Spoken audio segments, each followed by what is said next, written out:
अस्सलामुअलैकुम। मैं उम्मीद करता हूँ कि आप सब दोस्त खैरियत से होंगे। अच्छा जी, आज हम बात कर रहे हैं तीतर के ऊपर, तीतर की ब्रीडिंग के ऊपर, किस तरह से इसकी ब्रीड ली जाए, किस तरह ज़्यादा आप ब्रीड ले सकते हैं और जो ब्रीडिंग फार्मूला एक टर्म यूज़ की जाती है, इन सब चीज़ों के ऊपर इंशाल्लाह हम बात करेंगे। तो मेरा थोड़ा-सा इस ऊपर जो ओपिनियन है वो थोड़ा-सा डिफरेंट है, क्योंकि आम तौर पे लोग ये समझते हैं कि जिस तरह के ये सप्लीमेंट्स हैं, मिसाल के तौर पे विटामिन ई है, एवियन कैप्सूल की फॉर्म में जो आता है, ये हो गया और बाजरा वगैरह हो गया, इस तरह की खुराक सब देते हैं तो ये तीतर ब्रीडिंग अच्छी करते हैं। हालाँकि जो मेरा ओपिनियन है, जो मैंने सर्च किया है और जो मेरा अपना एक्सपीरियंस है, ये जो चीज़ें हैं इससे तीतर इटसेल्फ ब्रीड के लिए तैयार नहीं होता। ये चीज़ें जिस तरह विटामिन ई है मिसाल के तौर पे, वो फर्टिलिटी को इम्प्रूव करेगा। वो ये नहीं करेगा कि आप वो विटामिन ई कंज्यूम करके आपको तीतर को गर्मी चढ़ेगी और वो क्रॉसिंग करना शुरू कर देगा। जो ब्रीडिंग के मूड में लाना होता है उसका ताल्लुक खुराक से नहीं। यहाँ कुछ खुराकें ऐसी होती हैं जिससे वो गर्मी उनके अंदर पैदा होती है, क्रॉस भी करते हैं, वो भी हम आगे चल के बात करेंगे। लेकिन जनरली आपने उसकी खुराक इस तरह रखनी है कि उसकी न्यूट्रिशंस पूरी हो, क्योंकि जो तीतर ब्रीड कर रहा है उसको कैल्शियम चाहिए, प्रोटीन चाहिए और दीगर न्यूट्रिशंस चाहिए। तो हम आगे फीड के ऊपर बात करेंगे आप क्या दें। तो ये चीज़ें आपने पूरी करनी है, उसकी हेल्थ अच्छी होगी। जब हेल्थ अच्छी होगी तो इनडायरेक्टली वो ब्रीडिंग में वही सपोर्ट होगी, ब्रीडिंग भी वो अच्छी करेगा। तो खुराक का ताल्लुक अच्छी हेल्थ मेंटेन करने से है। ब्रीडिंग किस चीज़ पर डिपेंड करती है, मैं ब्रीडिंग के लिए आगे भी सप्लीमेंट्स और फीड के ऊपर हम बात करेंगे बाद में कि आपने क्या खुराक देनी है, क्या सप्लीमेंट देने हैं अच्छी ब्रीडिंग के लिए। लेकिन मैं पहले आपको साइकिल इसका जो है ना साइकी समझा रहा हूँ। तो दूसरी बात, किन चीज़ों पे जो है ना ब्रीडिंग के लिए जो बर्ड को आमादा करती हैं, तीतर को आमादा करती हैं, वो चीज़ें जो है मिसाल के तौर पर रोशनी है, उसका माहौल है, आसपास का टेम्परेचर है, ये चीज़ें जो हैं इन फैक्टर के ऊपर हर बर्ड, क्योंकि अपनी अपनी पसंदीदा ये होती हैं, सूट करती हैं हर बर्ड को डिफरेंट इस लिहाज से चीज़ें ये वाली। तो हर बर्ड उसके लिहाज से तैयार होता है। अब तीतर जिस तरह आपको देखते हैं फरवरी मार्च में क्यों ब्रीड ज़्यादा करता है, क्योंकि ये वाला टेम्परेचर उसको सूट करता है। टेम्परेचर आपको ये जब उसका सूट करने वाला टेम्परेचर आएगा वो खुद ब खुद ब्रीडिंग करेगा। रोशनी आपने उसको ज़्यादा से ज़्यादा देनी है, डे लाइट लाजमी दें। और सूरज की रोशनी भी अगर आपने खुद बंद नहीं करना, सख्त गर्मी में धरती पर बहुत तेज़ होती है, इस तरह से उसको जगह दे देंगे। अगर सूरज की रोशनी में जाना चाहे खुद तो जाके बैठे अपनी मर्ज़ी से, ठीक है। ये चीज़ देनी है। आप कोशिश करें कि आप इनकी जो खुड्डा है, खाना है, पिंजरा जो भी है, उसमें लाइट लाजमी लगाएं। एलईडी लाइट लगाने जिसकी हीटर नहीं होती, वो आपने क्या करना है, जब मगरिब के टाइम में अंधेरा होगा वो लाइट आपने जला देनी है।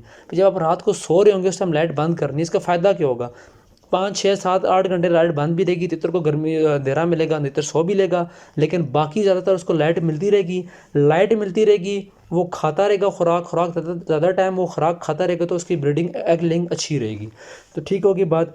ये चीज़ें जो हैं आपने कंट्रोल करनी है अच्छी ब्रीडिंग के लिए। ये चीज़ें उसको अच्छा नेस्टिंग मटेरियल आप दें, आसपास का माहौल उसके लिए सुकून दे हो, तो इन चीज़ों से वो आमादा होगा। टेम्परेचर जिस तरह बनता है, टेम्परेचर, रोशनी, आसपास का माहौल, ये सब चीज़ें मिल के उसको तैयार करेंगी, वो अपने आप को उसको आमादा करेंगी कि वो ब्रीडिंग के लिए तैयार हो। फिर आपकी जब खुराक अच्छी हो, जब जितना आप इसके लिए तैयार हो गया, आमादा हो गया, अब आपकी खुराक अच्छी हो जिसमें सारी चीज़ें न्यूट्रिशंस मिल रही हैं, उसको कैल्शियम मिल रहा हो, प्रोटीन मिल रहा हो, आप सप्लीमेंट्स दे रहे हो अच्छे, जिसमें सारी चीज़ें मिल रही हों। जैसे तीतर खुद मूड में आ गया, उसे उसकी खुराक अच्छी है, वो हेल्दी है, चीज़ें पूरी हैं, फिर फर्टिलिटी भी अच्छी होगी, हैचिंग भी अच्छी होगी, बच्चे भी हेल्दी होंगे, ये सारी चीज़ें आपको फ़ायदा देंगी। तो अब हम बात कर लेते हैं कि हमने क्या देना, ब्रीडिंग के लिए क्या दें।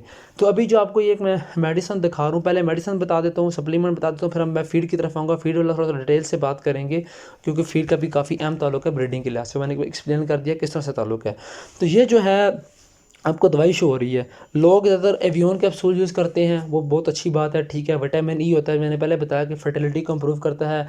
कंसेप्शन रेट, जब मेल यानी कि फीमेल को क्रॉस करता था, उसको जो फीमेल के कंसीव करने के चांसेस होते हैं वो बढ़ जाते हैं, वो बढ़ाता है। लेकिन विटामिन ई जो एवियन कैप्सूल है उसका मसला ये है कि वो आप जो है इस तरह से छोटे छोटे कैप्सूल होते हैं, उनको काट के उसमें बहुत कम ऑयल निकलता है, वो निकालना मिक्स करना बहुत सरदर्दी है। तो उसका अल्टरनेटिव ये मैं आपको बता रहा हूँ, ये जो दवाई आपको मैं दिखा रहा हूँ, आपने ये यूज़ करनी है।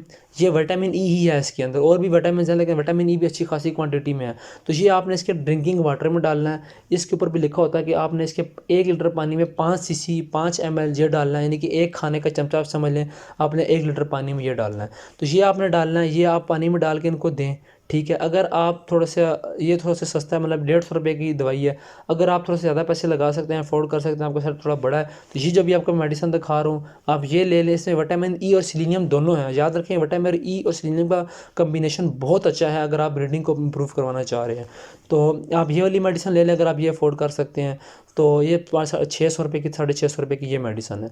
तो आप ये ले लें, तो ये आपने सप्लीमेंट के तौर पे यूज़ कराना है। इसके अलावा आपके जो तीतर को कैल्शियम, जो कोई भी बर्ड है अंडे दे रहा है उसको कैल्शियम ज़्यादा चाहिए होती है। कैल्शियम के लिए लोग कैल्शियम पी सिरप भी यूज़ करते हैं, लेकिन उसका मतलब है कि पानी में मिक्स नहीं कर सकते, नीचे बैठ जाता है। तो आप DCP die calcium phosphate veterinary store से आपको मिलेगा, ठीक है। ये आपने ले लेना, पाउडर फॉर्म में होता है, ये आपने उनकी खुराक में शामिल कर देना।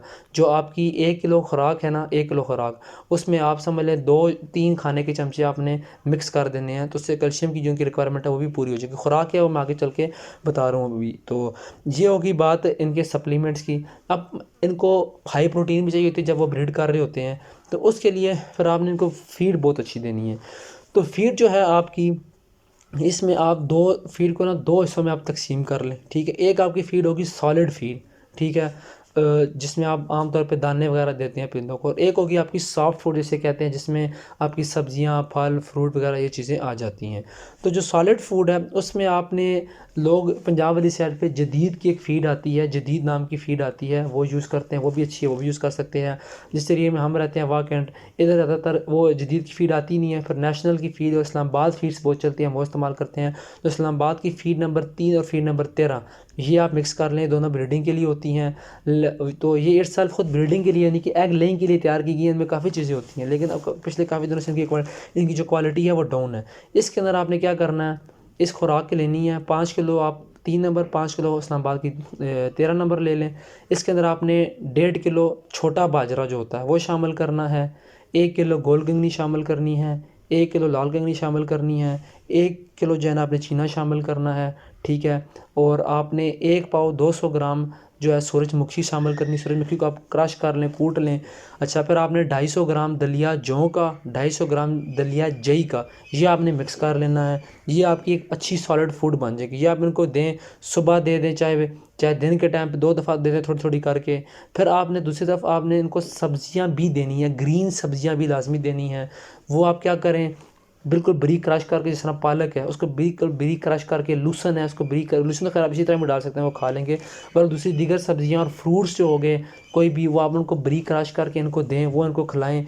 क्या होगा जब ये सॉफ्ट फूड खाते हैं, आप इसी तरह एग बॉयल करके थोड़ा सा उनको बिल्कुल बारीक क्रश करके वो भी दे सकते हैं, लेकिन आप ज़्यादा गर्मी में वो ना दें या बहुत कम दें।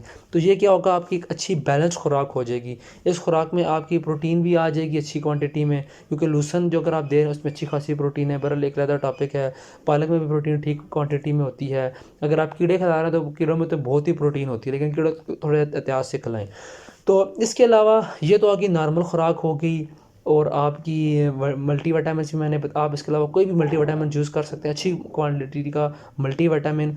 अब 2 अहम चीज़ें मैं बताना चाहूँगा, 2 तो नहीं, खैर एक चीज़ अहम है और एक इतनी अहम नहीं। अब एक और चीज़ जो, अब कुछ लोग ये भी कहेंगे यार आप जो बात कह रहे हैं कि फीड से ये हीट पे नहीं आते किसी खुराक से, तो ये आपकी बात गलत है। तो मैं भी इस बात से काफ़ी हद तक एग्री करता हूँ। कुछ खुराकें ऐसी होती हैं जिसको तीतर खा के जो है वो हीट पे आता है, उसको गर्मी चढ़ती है, तो क्रॉसिंग के लिए तैयार नहीं कि हीट पे आता है, आम जो टर्म यूज़ होती है। नॉर्मली तो मैंने बताया विटामिन ई वगैरह दूसरे के लिए जो ये माना जाता है वो गलत है। लेकिन कुछ चीज़ें ऐसी होती हैं, मिसाल के तौर पे जिस तरह ड्राई फ्रूट्स हैं, आपके अखरोट है, बादाम है, ये चीज़ें आप कूट लें, बिल्कुल सफूस सा बना लें, मिक्स कर लें आपस में। ये आप उनको थोड़ा थोड़ा आप खिला दें, आधा चम्मच लाइक आधा चम्मच जो है खाने वाला, एक दाने को आप तीतर के खिला दें। तो ये इससे क्या होगा, ये हीट में आएंगे।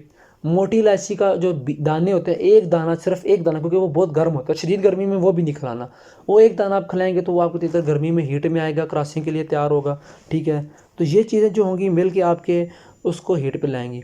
आखिरी बात और बहुत अहम बात ब्रीडिंग के लिहाज से वो ये है कि एप्पल साइडर विनेगर, सेब का सिरका, अगर आप लॉन्ग टर्म में फ़ायदा चाहते हैं, यार आप कहते हैं लॉन्ग टर्म में मेरा बर्ड ब्रीडिंग में अच्छा हो, लॉन्ग टर्म में उसकी सेहत अच्छी हो, बीमारियों से बचे, तो बहुत बेहतरीन चीज़ है एप्पल साइडर विनेगर, सेब का सिरका। वीडियो बहुत लंबी हो रही है, इस पर शॉर्ट सी बात करता हूँ।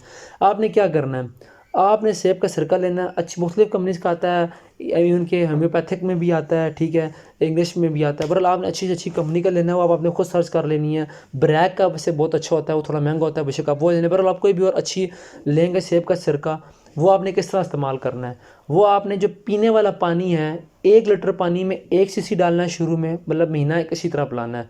फिर आपने 1 लीटर में 2 सीसी कर देना आस्ता आस्ता, यानी कि आपने 1 लीटर में 2 सीसी एप्पल साइडर विनेगर डालना है, ठीक होगी बात। तो ये इस्तेमाल किस तरह करना है, 1 महीना आप ये लगातार इस्तेमाल कराएंगे, फिर 1 महीना छोड़ देंगे, फिर 1 महीना लगातार इस्तेमाल कराएंगे, फिर 1 महीना छोड़ देंगे, और जिस तरह आपने करते रहना, यानी कि आप अपने इसमें शामिल कर लें अपनी इसकी रूटीन में। तो ये आप करते रहेंगे ऐसे, तो होगा क्या, इससे आपके तितर की फर्टिलिटी बहुत अच्छी होगी, बीमारियों से बचेगा, ग्रोथ बहुत अच्छी होगी, ओवरऑल हेल्थ बहुत अच्छी होगी, इम्यूनिटी सिस्टम क्योंकि इसका स्ट्रॉन्ग होता है इसलिए ये बीमारियों से बचेगा। इसके बहुत फ़ायदे हैं। बहरहाल आप ये यूज़ कराएं तो इससे भी जो तीतर है क्रॉसिंग के मूड में आएगा। तो मैं उम्मीद करता हूँ कि वीडियो आपको पसंद आएगी, बहुत लंबी हो गई है, तो इंशाल्लाह फिर मज़ीद किसी वीडियो में मिलेंगे। तो मैं उम्मीद करता हूँ कि वीडियो आपको पसंद आएगी, आपके लिए मददगार साबित होगी। अस्सलाम वालेकुम, अल्लाह हाफ़िज़।